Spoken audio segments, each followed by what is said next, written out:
નમસ્કાર, થર્ડ આઈ એક્સપ્રેસમાં તમારું સ્વાગત છે।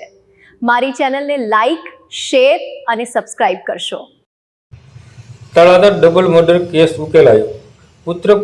પુત્રવધુ સહિત 4 આરોપીઓ ઝડપાયા। પૈસાની અદાવતમાં હત્યા। આજરોજ તારીખ 2/5/2026 શનિવારના સાંજના 5 કલાકે ભાવનગર લોકલ ક્રાઇમ બ્રાન્ચ પાસેથી મળતી માહિતી અનુસાર વાત કરીએ તો તળાજા તાલુકામાં બનેલા ચકતરી ડબલ મર્ડર કેસમાં પોલીસને મોટી સફળતા મળી છે। તળાજા પોલીસ અને લોકલ ક્રાઇમ બ્રાન્ચે ગણતરીના કલાકોમાં જ આરોપીને ઝડપી પાડી સમગ્ર કેસનો ભેદ ઉકેલી લીધો છે। આ બનાવમાં રેખાબેન વૈઠા અને કિશોરભાઈ વૈઠાની સળગેલી હાલતમાં લાશો મળી આવી હતી, જેના કારણે વિસ્તારમાં ભારે ચકચાર મચી ગઈ હતી। પોલીસ તપાસમાં ચોંકાવનારી હકીકત સામે આવી છે કે બંનેને પહેલા ગળું દબાવીને હત્યા કરવામાં આવી હતી અને બાદમાં પુરાવા નષ્ટ કરવા માટે લાશોને સળગાવવામાં આવી હતી। તપાસ દરમિયાન ખુલ્યું છે કે મરણ જનાર દંપતીના પુત્ર વિમલ અને પુત્રવધુ હેતલબેન પોતાના મિત્રો સાથે મળી પૈસાની અદાવતમાં આ હત્યાનું કાવતરું રચ્યું હતું।